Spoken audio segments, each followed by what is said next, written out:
सुल्तानपुर नामक एक राज्य था। वहाँ के राजा वीर प्रताप सिंह थे। वे बहुत ही दयावान राजा थे। अगर कोई गरीब और निसहाय आदमी उसके नज़दीक जाकर कुछ सहायता मांगे तो राजा अवश्य मदद करते थे। एक दिन एक गरीब आदमी राजा के दरबार में जाता है और बोलता है, मालिक मालिक मेरी मदद करो, मेरे बच्चे भूखे हैं, मेरी मदद करो।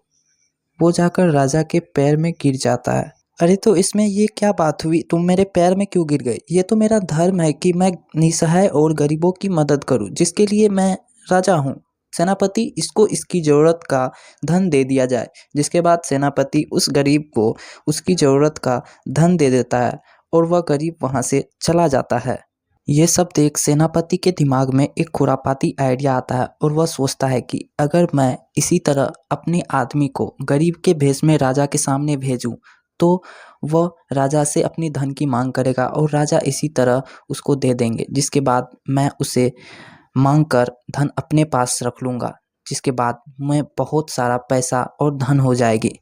राजदरबार के बाद अपने गांव के एक आदमी से मिलता है और उसे सारी बातें समझा देता है। जिसके बाद अगले दिन ठीक वैसा ही करता है। दूसरे दिन दरबार में राजा बैठे होते हैं और सेनापति जिस आदमी को भेजा था वह आदमी गरीब के भेष में राजा के पास आता है और उससे ज़रूरत बताता है। जिसके बाद राजा तो दयावान थे ही, उसको धन देने के लिए सेनापति से कह देते हैं और सेनापति उसको उस समय धन दे देता है। जिसके बाद वह गरीब के भेष में जिसके बाद वह कपटी धन लेकर के अपने गांव आ जाता है। जिसके बाद सेनापति राज दरबार के बाद उस आदमी के पास जाता है और उससे वह धन लेकर के अपने से थोड़ा उस आदमी को दे देता है और सारा धन सेनापति लेकर के अपने घर आ जाता है। जिसके बाद वह कई महीनों तक ठीक ऐसे ही आदमी को भेजता है और राज दरबार से पैसे कमाता है। जिसके बाद सेनापति अपने लिए एक सुंदर घर का निर्माण करवाता है।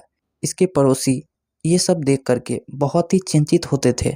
आखिरकार सेनापति के पास इतना सारा पैसा आ कहाँ से रहा है।